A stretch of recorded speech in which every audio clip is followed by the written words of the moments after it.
こんにちは皆さん。お元気ですか? Hello, how are you? Today, I'm going to explain about some words, several words, because somebody asked me to explain these words. So maybe they are not so related, but anyway, today I'd like to explain all of them. Well, first of all, Kaizen. Kaizen, the pronunciation of Zen, Kaizen, Ze, Kaizen. Well, Kaizen with this kanji, my cat is here. My cat is now 15 years old and a half, so she's quite old. Well, like me, but nowadays she's so she wanted to be always with me. Well, Kaizen with this kanji. Kaizen. Kaizen means to make improvements. Oh, Kaizen, this is improvements. Kaizen suru, kaizen shimasu. This is the verb to make improvements. So this Kaizen, there are two things to tell you.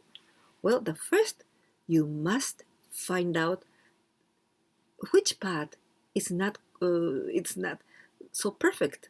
So it's very important that you must find the things that you can improve.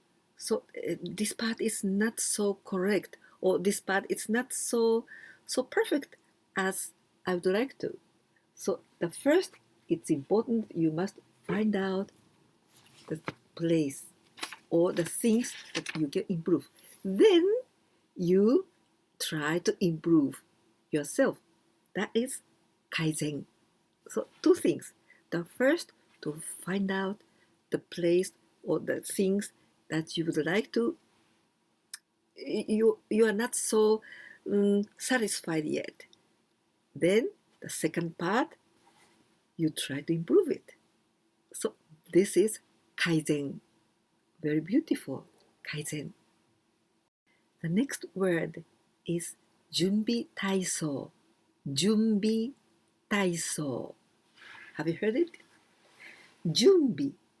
Jumbi, it means preparation. Jumbi. And to make the verb, Jumbi shimasu.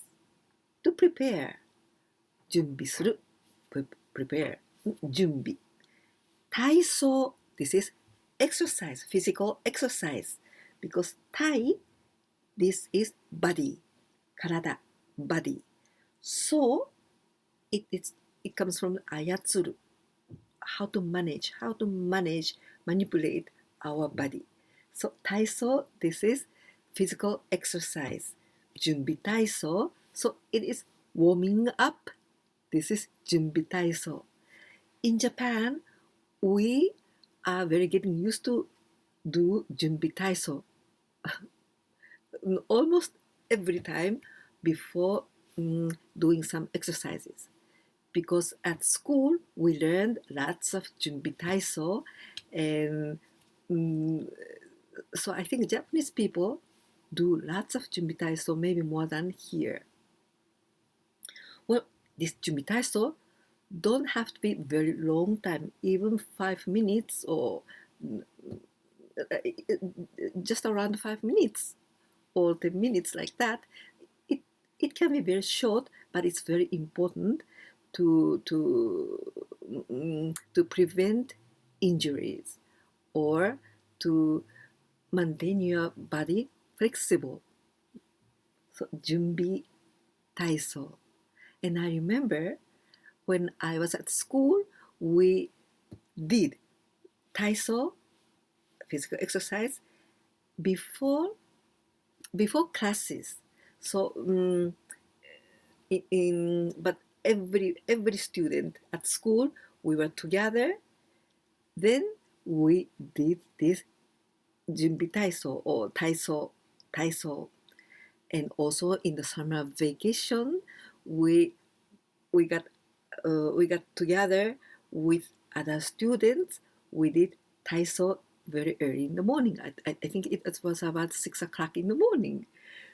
And also maybe you heard in some companies, Japanese companies, they do Taiso, physical exercise, before beginning their work. So before 9 o'clock or at 9 o'clock, everybody together, they do some exercise. So it is about 5 minutes and very, very short one, but that makes you feel very, very good. The next word, keiko. Keiko. Or I can add o to say more respect, with respect, it is okeiko. Okeiko. Well, this means practice. Actually, it is practice. So, but usually we use this word keiko for all kinds of martial arts, and also not only martial arts, but all kind of do, like kado, the ikebana, the flower arrangement, or tea ceremony, or every kind of this Japanese traditional culture, we say okeiko when we practice it. So okeiko is you practice with your teacher. There's a teacher or there's a maestro, and you learn. Then you practice. That is keiko. Keiko shimasu. Okeiko shimasu. And also for Japanese dancing, that is also keiko. And also we can say keiko, for example, if you're learning piano or how to play the violin, piano no keiko, violin no keiko, because these kind of things, so it takes so long time to master. So you are with your teacher and you're practicing for many, many years. So that is, for example, piano no keiko, violin no keiko, like that. But in karate, keiko is very, very often used. Keiko. It is like renshu, but you can say 練習します。I practice. 前蹴りを練習します。I practice 前蹴り。You can use like that also. But 稽古します。So practice repeatedly. This is 稽古 with this kanji. 稽古. Very difficult kanji. Now this word kangeiko is very related with keiko. Only we add this kanji. Here we pronounce kangeiko. Kangeiko. Well, this kanji we can pronounce samu, from samui. Samui, it means, I'm cold. Oh, how cold. Cold. That is samui. But when we want to say about, for example, cold beer, cold water, we don't use samui. There's other word, it is tsumetai.